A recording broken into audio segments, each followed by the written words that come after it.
Bonjour à tous. Donc effectivement, je vais vous parler de comparaison de stratégie d'initiation de l'épuration extra-rénale en réanimation.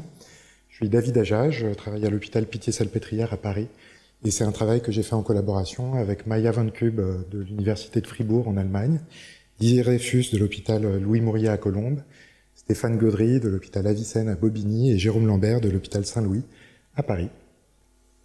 Donc, en guise d'introduction, l'épuration extra-rénale, c'est une stratégie de suppléance d'organes en réanimation. Donc, il y en a plusieurs, mais elles ont toutes un objectif commun, qui est de pallier temporairement à une défaillance d'organes aigus, mettant en jeu le pronostic vital. Temporairement, parce que ce n'est pas des traitements qu'on va garder au long cours. Ce qu'on veut, c'est que le sevrage en soit possible le plus rapidement possible. Donc selon la défaillance d'organes, il y a plusieurs traitements qui peuvent être mis en place et nous, on va s'intéresser principalement à ce qu'on peut mettre en place en cas de défaillance rénale aiguë en réanimation, c'est l'épuration extra-rénale. Quel que soit le traitement, même s'ils sont très utiles, ils peuvent tous être associés à des risques, notamment des risques iatrogènes, notamment des risques septiques ou des risques hémorragiques par exemple, et ils peuvent être associés à une prolongation du séjour en réanimation.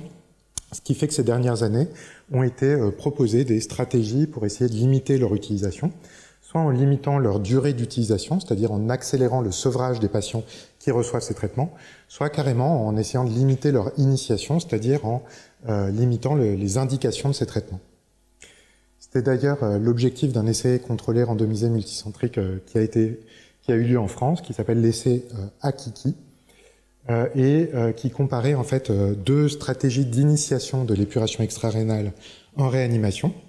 Une stratégie d'initiation précoce où l'épuration extra-rénale était débutée dès les premiers signes de l'insuffisance rénale aiguë, et une stratégie d'attente où les patients qui étaient randomisés dans ce groupe-là rentraient dans un processus de surveillance continue et l'épuration extra-rénale n'était débutée qu'en cas d'apparition de critères d'alerte bien définis, mais qui globalement représentaient une aggravation de l'état métabolique du patient.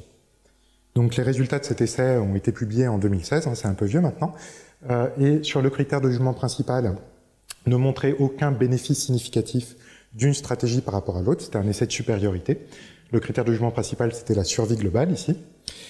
Mais un élément important de ce type d'étude, c'est de regarder le contraste qui existe entre les deux stratégies d'épuration extra-rénale. Et c'est ce qu'on avait fait dans ce graphique-là, qui se focalise sur l'initiation de l'épuration extra-rénale, donc c'est le délai jusqu'à l'initiation de l'épuration. On voit bien que dans la stratégie précoce, grossièrement, 100% des patients débutent l'épuration extra-rénale dans les premières 24 heures. Tandis que dans la stratégie d'attente, ça va un petit peu plus lentement. Et à la fin de l'étude, grossièrement, la moitié des patients ont évité une épuration extra-rénale. Maintenant, ce graphique est informatif, mais ne décrit qu'une partie assez petite de l'utilisation de l'épuration extra-rénale en réanimation, et on aimerait bien pouvoir la décrire et la comparer de manière un peu plus précise entre les deux groupes.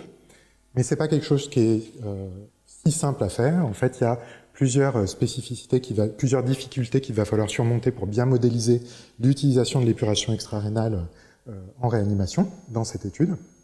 Tout d'abord, dans la stratégie précoce, où grossièrement, l'ensemble des patients débutent l'épuration extra-rénale au début du suivi, c'est les petites pastilles bleues. Certains patients vont être sevrés de l'épuration extra-rénale, c'est les pastilles rouges, et certains patients vont décéder, c'est les pastilles noires, où on voit que certains patients vont pouvoir être suivis jusqu'à la fin de l'étude sans qu'un sevrage ne soit observé, c'est des censures, et puis certains patients vont décéder avant que le sevrage de l'épuration ne soit possible, c'est le risque compétitif de décès, qui est particulièrement fréquent en réanimation. Mais ça, c'est des difficultés qui sont globalement surmontables, c'est des choses qu'on observe dans d'autres situations cliniques. Mais dans la stratégie d'attente, il y a une difficulté supplémentaire qui s'ajoute, qui est que le délai d'initiation de l'épuration extra-rénale est variable entre les individus, voire on n'a aucune initiation de l'épuration extra-rénale chez certains individus. C'est le dernier exemple en bas de ce graphique où quelqu'un est décédé sans qu'une épuration ne soit initiée. Et donc il va falloir prendre en compte tout ça dans un même modèle pour pouvoir ensuite comparer, décrire et comparer les deux groupes. Donc, c'est pas si simple. À l'époque de la publication des résultats, je ne voyais pas du tout comment faire. Mais l'objectif de cette analyse ancillaire, cette analyse secondaire de l'essai randomisé AKIKI, c'est d'illustrer l'utilité des modèles multi-états dans ce contexte. Donc, en quelques mots, les modèles multi-états. Donc, les modèles multi-états, c'est des modèles qui considèrent que les patients vont passer, au fur et à mesure de leur suivi, dans différents états possibles bien définis. Donc on les représente par des petits dessins. Les rectangles, c'est les différents états possibles. Les flèches, c'est les transitions possibles entre les états. Et la lettre grecque lambda, c'est l'intensité de transition, c'est-à-dire le risque de passer d'un état à un autre au cours du temps. Et l'intensité de transition, c'est en fait la fonction de risque cause spécifique. Donc ici, j'ai représenté un modèle à deux états, c'est le modèle multi-état le plus simple possible, qui est en fait parfaitement équivalent à un modèle de survie, tout ce qu'il y a de plus classique. Bien évidemment, les modèles multi-états, c'est plus utile, enfin plus intéressant quand il y a plus d'états possibles. Donc le modèle multi-état le plus célèbre, le plus utilisé probablement, c'est le modèle qui s'appelle ILNES-DES, qui est notamment très utilisé en oncologie, qui introduit donc un troisième état en plus de l'état vivant et décédé. Là, c'est l'état malade, mais qu'on utilise souvent quand, par exemple, on veut tenir compte des progressions de la maladie, par exemple. Donc, quel que soit le modèle, il y en a une infinité possible. Ils reposent tous sur la même hypothèse, qui est l'hypothèse de Markov, qui veut que l'intensité de transition au cours du temps ne dépend que de l'état du patient, au temps considéré. Mais une fois qu'on a admis cette hypothèse, le modèle est en fait assez simple à estimer, puisqu'il va utiliser un modèle de Cox, qui a pour seule spécificité ici d'être stratifié sur chacune des transitions possibles d'un état vers un autre. Donc le modèle multi-état qu'on a utilisé dans l'étude Akiki pour cette réanalyse, c'est un modèle à 5 états. Donc les 3 états du milieu, c'est des états qui correspondent à des patients toujours hospitalisés en réanimation. Le premier à gauche, c'est l'état où l'épuration extrarénale n'est pas débutée. Ensuite, les patients peuvent débuter une épuration extrarénale. Ensuite, ils peuvent être sevrés de l'épuration extrarénale, c'est l'état numéro 3 à droite.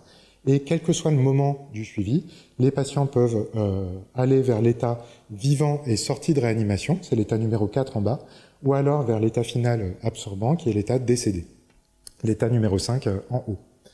Donc ça peut paraître un modèle un petit peu complexe, mais une fois qu'il a été estimé, on peut estimer des quantités qui sont assez faciles à interpréter. Premièrement, des probabilités d'occupation de chaque état au cours du temps, donc des probabilités, des quantités entre 0 et 1 qui vont nous donner la probabilité d'être épuré, par exemple, à un certain moment, ou la probabilité d'être sorti vivant ou de décédé, etc. Donc qui dépend de ce qu'on a estimé, c'est-à-dire de la matrice des risques cumulés de transition d'un état vers un autre. Et puis on peut estimer une deuxième quantité intéressante qui sont les durées moyennes d'occupation de chaque état. Donc il faut fixer un horizon temporel, et on a choisi un horizon de 28 jours. C'était à peu près la durée des données quotidiennes qui a été recueillies dans l'étude Akiki. Donc ça s'appelle les durées moyennes tronquées, parce que c'est tronqué à 28 jours ici. Quelles que soient les quantités, on a calculé des intervalles de confiance à 95% grâce à la méthode Bootstrap. Donc brièvement, les résultats de l'essai Akiki, en tout cas de ces analyses-là. Sur ce graphique, je ne sais pas si vous voyez bien les couleurs. À gauche, on a les résultats pour la stratégie précoce, et à droite, les résultats pour la stratégie d'attente. Et ça, j'ai représenté ici les probabilités d'occupation de chaque état. En abscisse de chaque graphique, on a le délai depuis la randomisation. Et donc, il y a, et on a ordonné les probabilités d'occupation. Donc, il y a plusieurs couleurs dans ces graphiques qui sont associées à chacun des 5 états possibles. Il y a 5 couleurs. Et c'est un graphique qui va les probabilités d'occupation sont la hauteur de chaque zone colorée au cours du temps. La partie la plus simple à lire, c'est la partie rouge, qui correspond à l'état décédé, où on voit que, quelle que soit la stratégie, la probabilité de décès augmente au cours du temps, mais de manière superposable entre les deux stratégies. Il n'y a pas de différence en termes de probabilité de décès au cours du temps. Une autre partie assez facile à lire, c'est la partie en haut à droite, en vert foncé, qui correspond à l'état vivant et sorti de réanimation, où on voit également que la probabilité augmente au cours du temps de manière similaire entre les deux groupes de randomisation. Finalement, ces deux graphiques se différencient surtout sur la partie centrale, où on voit donc pour la stratégie précoce à gauche que la surface majoritaire, elle est normalement jaune, je ne sais pas si vous la voyez jaune, est occupée donc qui correspond donc à l'état patient épuré en réanimation. Et la partie majoritaire à droite, qui occupe la surface majoritaire, c'est une surface orange, et qui correspond à l'état épuration extrarénale non débutée. Donc en fait, sur ce graphique est résumé, de manière un petit peu plus complète, le contraste qui existe entre les deux stratégies d'initiation de l'épuration extrarénale. Donc ça, c'était pour les probabilités d'occupation. Et puis pour les durées moyennes d'occupation sur 28 jours, donc c'est un tableau qui est en 2 parties, mais donc sur chaque partie, il y a 3 lignes. D'abord, les durées moyennes d'occupation de chaque état pour la stratégie précoce, puis pour la stratégie d'attente, et enfin la différence entre les deux groupes de randomisation, la différence de moyenne. Donc on regarde d'abord, enfin je vous propose de regarder d'abord, normalement ça s'était mis en surbrillance, mais je ne vois pas les couleurs d'ici, que pour les états 4 et 5, qui correspondent aux états sortir vivant de réanimation, ou l'état décédé, les durées moyennes d'occupation de ces deux états sont similaires entre les deux groupes, il n'y a pas de différence significative, et la différence de moyenne est très proche de 0. Pour l'état patient épuré en réanimation, on observe qu'il y a en moyenne 2 jours de moins d'épuration dans la stratégie d'attente par rapport à la stratégie précoce. Et du coup, mécaniquement, on observe 2 jours de plus vivants en réanimation sans épuration dans la stratégie d'attente par rapport à la stratégie précoce. Et c'est des différences qui sont significatives. En résumé, concernant l'étude Akiki, on a donc confirmé que la stratégie d'attente permet de réduire l'utilisation de l'épuration extra-rénale en réanimation sans impact significatif sur le pronostic des patients. Et puis, concernant plus généralement les modèles multi-états dans ce contexte, il nous semble particulièrement adapté pour décrire et comparer des stratégies d'initiation, des stratégies de suppléance d'organes en réanimation, pas forcément des stratégies d'initiation d'ailleurs. Leurs avantages principaux sont que l'interprétabilité des quantités qu'on arrive à estimer, c'est des probabilités, c'est des durées moyennes, c'est des quantités qui sont assez intuitives pour les cliniciens, en tout cas assez faciles à expliquer, à leur expliquer. C'est des modèles assez flexibles, il n'y a pas de limite en termes de nombre d'états possibles. Les allers-retours entre deux états sont possibles à modéliser. Tous les patients peuvent ne pas démarrer leur suivi dans le même état, il peut y avoir des états hétérogènes au départ. C'est des modèles qui gèrent nativement la censure, et finalement la seule limite, la seule contrainte, comme pour tout modèle, c'est les hypothèses sur lesquelles ils reposent, et là c'est l'hypothèse de Markov qui n'est pas forcément plausible dans toutes les applications. Je vous remercie de votre attention et je suis disponible pour répondre à vos questions.